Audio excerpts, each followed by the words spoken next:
Қалайсыздар? Есімім Ұлпан.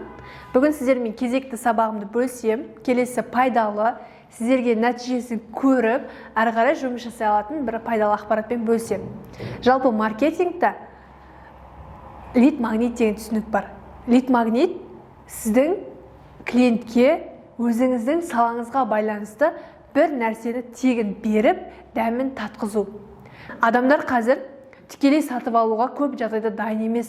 Ол кісілерді жылыту керек, ол кісілерге тегін нәрселер беру керек, ол кісілерге тегін нәрсе арқылы проблемасын шеше алатындай маңызды заттар берген дұрыс болады. Қазір, яғни бір сөзбен айтқанда тікелей сатылым жоқ. Сіз мысалға қызмет түрімен айналыссаңыз да, бір затты сатсаңыз да, барлығына сол зат қажет болады. Лид-магнит ол тегін адамдарды өзіңізге қарай тарту деген сөз. Және ең маңыздысы, адамдар қаншалықты құнды болса да, адамдар қаншалықты маңызды болса да, тегін затты ашып көрмейді, тегін затты ашып қарамайды. Сондықтан оны көрсетудің өзінің арнайы тактикалары бар. Мысалға, сіз математика, яғни математика оңай деген бізде курс бар. Ол курстарда арнайы өздерінің лид-магниттері 3 күндік тегін сабақтар, арнайы жинақталған формула кітапшалары және арнайы әр түрлі пәндерге арналған тегін бір сабақтар. Енді сіз ойлаңыз, сізде сондай бір салалардың бірімен айналысатын болсаңыз, қызмет түрімен, мысалға, адамдарға сіз былай айтасыз: "Мінекей, менің тегін сабағымды дәмін татып көр, мұғалім сабақты қалай өткізеді, саған мұғалімнің методикасы ұнайды ма, сөйлегендігі ұнайды ма, немесе өзіңнің мұғалімнің деңгейін осы сабақ арқылы көруге болады" деген сияқты осылай бір тегін нәрсені жібересіз. Бұл жерде нәтиже қалай болады? Адамдар сіздің тегін сабақты көргеннен кейін, ол кісілер міндетті түрде алдағы уақытта сіздің курсыңызға болсын, жеке консультацияңызға болсын жазылады. Яғни адамдар дәмін татты.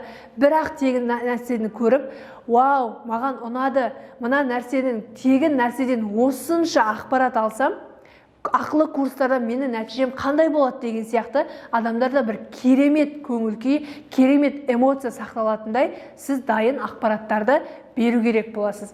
Жалпы лид-магниттер әртүрлі форматта болады. Мысалға, жаңа математика курсын алдық қой. Математика курсында, егер басқа да оқу орталықтары болсын, ең бірінші ол сіз әртүрлі сабаққа бір тегін сабақтарға шолу жасай аласыз. Мысалға, бұлай тақырыпты да қоюға болады да, 3 сабақта немесе 3 сағатта математиканың формулаларын қалай жаттауға болады.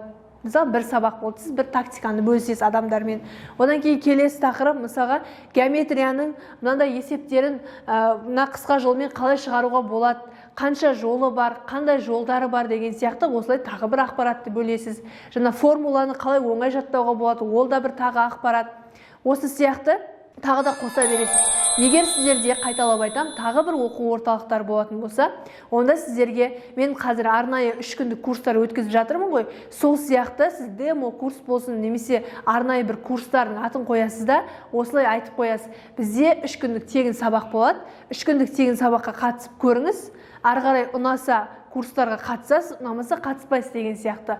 Бұл жерде ең бірінші негізгі мақсат не? Негізгі мақсат адамдарға сіздің өзіңіздің сол саладан профессионал екеніңізді көрсету керек. Яғни адамдар: "Вау, мына кісі маман екен ғой, мына кісіден бір нәрсе үйренуге болады екен ғой" деген сияқты осындай керемет көңіл-күймен кететіндей деңгей болу керек. Жақсы ғой, бұл бір оқу орталықтары деген сияқты. Одан кейін келесі тікелей эфирлар өткізу, тегін түрлі сабақтарды түсіріп тастау.